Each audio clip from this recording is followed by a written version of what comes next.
using a tapered brush like this. This is Sigma Precision Tapered na P86.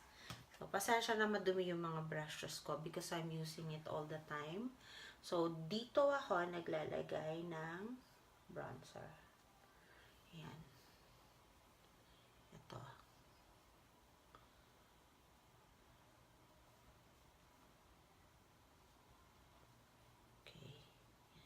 Tapos yung excess na powder or color niya, dinadrag ko siya medyo sa pataas sa kilay ko.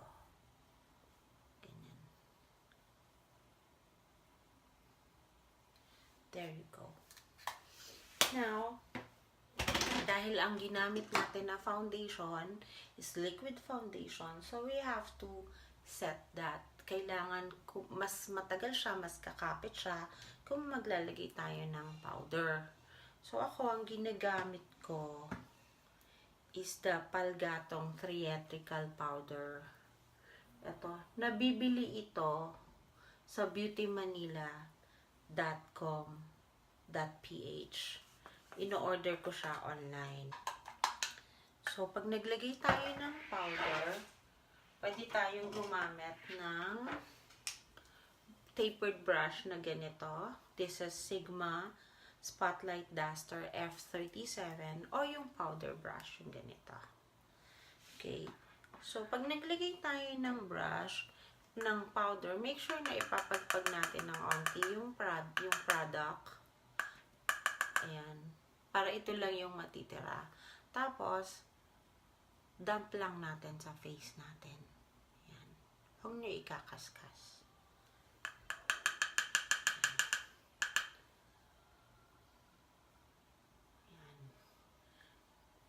Ito kasi, ang effect nito is, mas papatagalin niya yung makeup sa face ninyo. Pwede nyo rin gamitin yung mga foundation powder ninyo. Ayan. Tapos, dust ng onte. Hindi ako nagbe-bake ng face kasi dry na yung face ko.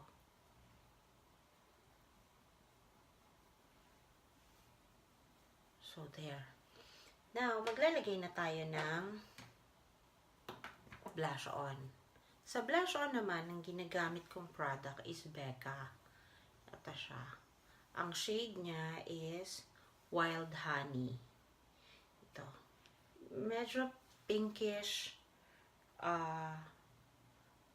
bronze pink. I will use my multi-purpose brush. But just be sure na malinis, na walang ibang halong color yung brush na gagamitin ninyo. Okay. Just the same. Pagpag natin ng konti yung powder. So, ako, pag naglalagay ako ng blush on, hindi ko rin ginaganon sa face ko. Nilalagay ko lang siya dito, sa temple ng cheeks ko. Ganyan. In a circular motion.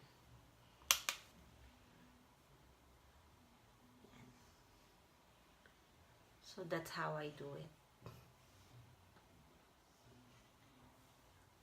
And then, sinusunod ko na yung highlighter.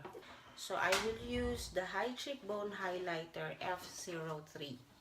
This one. Hi, Dad. Come.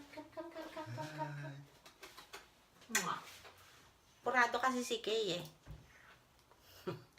Okay. So, yeah. So, just put dito lang sa top ng cheekbone nyo, yung kung saan natatamaan ng ilaw. Ito, yan. Medyo ibababa ko yung ilaw. Medyo mataas. Yan. Okay, so, kung makikita mo, nagha-highlight talaga siya. Pataas dito sa may kilay ninyo dito, sa dulo. Hindi ko alam. Temple ba tawag dito? Ayan.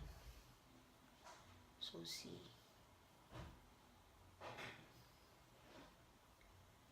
Okay. So, there. Yan. And now, aside from that, naglalagay din ako ng highlighter blush on. Favorite ko to actually. Milani siya. Ito. Milani. Ang kanyang shade is luminoso and super favorite ko siya na blush on. Sometimes hindi na nga ako naglalagay ng matte blush on eh. And ang ginagamit kong brush dito is itong stipple brush ko. Yung Duo Fiber na F50.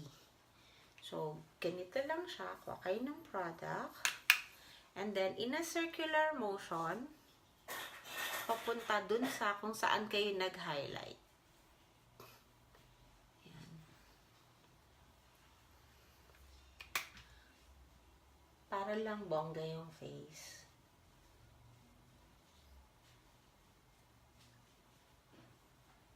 Yun. So, that's it. Hindi ako nag-eyeliner at saka nag-mascara kasi wet yung face ko, eyes ko. So, ang tendency lagi is bumabagsak yung product, nangingitim yung eye bags ko. But, you can do that and you can put eyeliner here, an eyeliner here, and mascara kung bet nyo yun. So, ako kasi hindi. So, using the same stipple brush, kumukuha ako ng product ulit, sa loose powder, biniblur ko ng konti yung ditong area ko. Yan.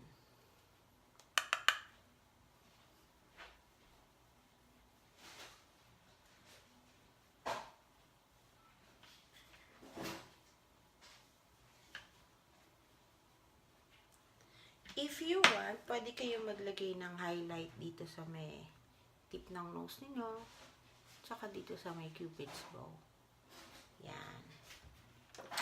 So, let's move on to lipstick. Ako, kadalasan, on ordinary days, pag day makeup lang, hindi ako nag-eyeshadow, nag-concentrate lang talaga ako sa blush on. At saka yung lipstick na ginagamit ko is hindi full lipstick. Naglalagay lang ako ng lip liner. Ganito.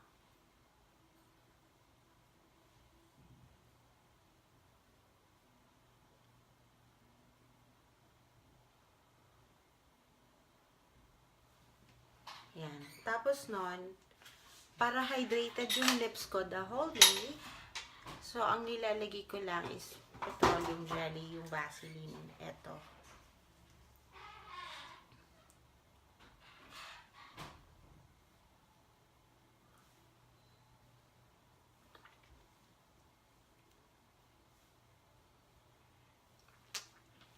So, kung makalat na siya, isang tip din, pag naglalagay kayo ng lip liner, medyo ilagpas nyo siya dun sa natural line ng lips nyo. Halimbawa, ito.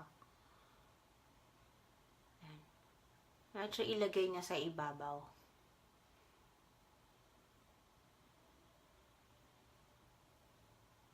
Ayan. Para pouting lips. Yun.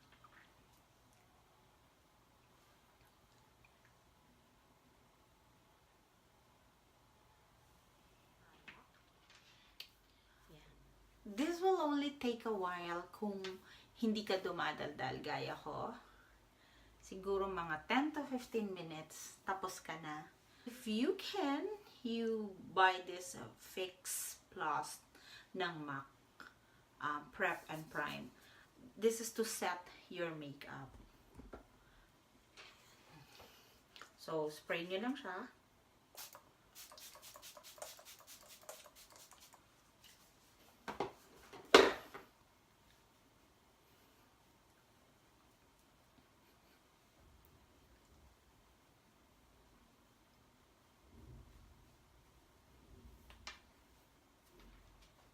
And you're ready to go. Ladies, good luck on your makeup session. And I hope natulungan ko kayo with some tips. Bye!